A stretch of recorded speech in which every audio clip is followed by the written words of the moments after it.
Census के बारे में क्या कुछ उसके मायने हैं, क्या कुछ समझा जाए?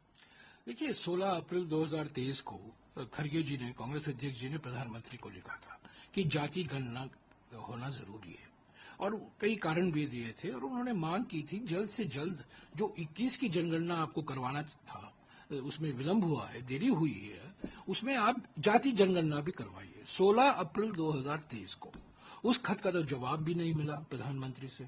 तो कल रात को वापस कांग्रेस अध्यक्ष जी ने प्रधानमंत्री को फिर से लिखा है कि अचानक आप भोखलाए हुए, घबराए हुए आपने अचानक घोषणा कर दी कि जाति जनगणना होने वाली है। शोक मना रहा है, सारा देश पीड़ित है, पहलगाम आतंकवाद हमले जो हुए हैं, चिंतित हैं, एक माहौल अलग सा है। पर उस बीच आपने डेस्परेटली, एक घबराए हुए आपने यू टर्न लिया और कहा जाति जनगणना आप कराएंगे। आपने तो राहुल जी को, खड़गे जी को, सारे कांग्रेस पार्टी के नेताओं को अर्बन नक्सल बताया। आपने कहा हम विभाजनकारी हैं, हम विभाजन करना चाहते हैं क्योंकि हम जाति जनगणना की मांग कर रहे हैं। एक हो तो सेफ हो, यही तो नारे चले थे ना। पर अचानक प्रधानमंत्री ने अपना मन बदल दिया। ठीक है, क्यों बदले वो अलग की बात है। तो कल कांग्रेस अध्यक्ष जी ने 3 सुझाव दिए हैं।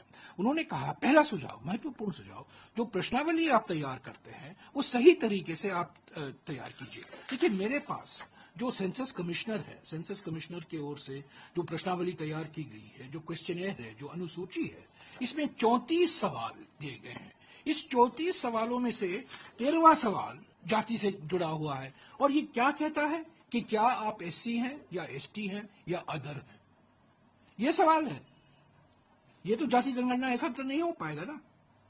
एक सवाल, 34 में से एक सवाल, और वो भी क्या आप अनुसूचित जाति के हैं या आप अनुसूचित जनजाति के हैं या आप अन्य कैटेगरी में शामिल होते हैं। तो खड़गे जी ने पहले मांग की है, जब प्रश्नावली आप तैयार करते हैं, जो अनुसूची तैयार किया जाता है, उसको ध्यान से तैयार कीजिए, सोच समझ कर तैयार कीजिए। सिर्फ गिनती को आप मद्देनजर रखते हुए मत तैयार कीजिए, क्योंकि ये सामाजिक और आर्थिक पृष्ठभूमि है। सामाजिक और आर्थिक जो स्थिति है लोगों की, उसको जानकारी हासिल करने की जरूरत है। तो तेलंगाना मॉडल का उन्होंने जिक्र किया है। तेलंगाना में 56 सवाल पूछे गए, 56 इंच की छाती नहीं, 56 सवाल पूछे गए, और वो सिर्फ गिनती के लिए नहीं, पर सामाजिक और आर्थिक स्थिति जो है, ताकि संवैधानिक हक सब लोगों को मिले। तो ये पहला सवाल, पहला सुझाव खड़गे जी ने दिया है। दूसरा, उन्होंने यही दोहराया है कांग्रेस पार्टी की मांग जो है कि 50% आरक्षण की सीमा, अनुसूचित जाति,